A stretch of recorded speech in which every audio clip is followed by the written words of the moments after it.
আসসালামু আলাইকুম। কি অবস্থা সবার? আশা করি সবাই ভালো আছো। গ্র্যাভিটি স্কুল অফ সায়েন্সের আজকের ক্লাসে তোমাদের সবাইকে স্বাগতম। আজকে ভাইয়া তোমাদের জন্য নিয়ে এসেছে ডিএনএ ভাইরাসের উদাহরণগুলো সহজে মনে রাখার উপায়। নিউক্লিক অ্যাসিডের ভিত্তিতে ভাইরাস দুই প্রকার, ডিএনএ ভাইরাস এবং আরএনএ ভাইরাস। এখন যে ভাইরাসগুলো আর দেহে নিউক্লিক অ্যাসিড হিসাবে ডিএনএ উপস্থিত থাকে তাকে আমরা ডিএনএ ভাইরাস বলি। যে সকল ভাইরাসের দেহে নিউক্লিক অ্যাসিড হিসাবে আরএনএ থাকে তাদেরকে আমরা আরএনএ ভাইরাস বলে থাকি। এখন আমরা কিছু ভাইরাস আছে ডিএনএ ভাইরাস, কিছু ভাইরাস আছে আরএনএ ভাইরাস।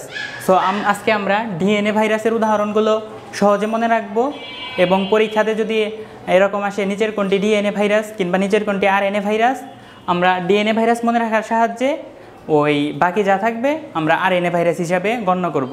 সো এই জিনিসটা একদম বোর্ড পরীক্ষার জন্য অনেক গুরুত্বপূর্ণ। এমসিকিউতে সচরাচর এগুলা এসে থাকে। সো ভাইয়া তোমাদের জন্য একটা টিক্স নিয়ে এসেছে।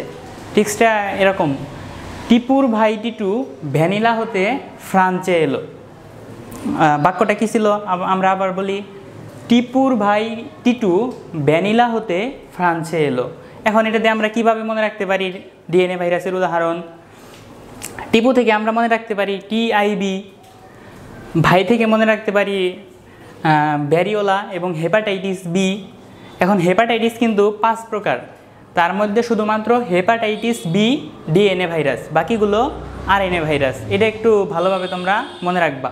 এরপরে আসি টিটু থেকে আমরা মনে রাখতে পারি টিটু ব্যাকটেরিওফাজ ভাইরাস। এখন ভ্যানিলা থেকে আমরা মনে রাখতে পারি ভ্যাকসিনিয়া, হতে থেকে হারপিস মনে রাখবো আমরা, তারপর ফ্রান্সে থেকে ফুলকপির মোজাইক ভাইরাস এবং শেষে এলো থেকে এডিনো ভাইরাসের কথা আমরা মনে রাখবো। এই ভাইরাসগুলো ডিএনএ ভাইরাস এবং বাকি যা থাকবে সেগুলো আমরা আরএনএ ভাইরাস হিসাবে গণ্য করব। সো এই বাক্যটার সাহায্যে আমরা খুব সহজেই ডিএনএ ভাইরাসের উদাহরণগুলো মনে রাখতে পারি এবং পরীক্ষাতে আসলে হোপফুলি আমরা খুব ভালোভাবে উত্তর করতে পারবো। সো আজকের ক্লাসে পর্যন্তই। ভালো থাকো সবাই। আসসালামু আলাইকুম।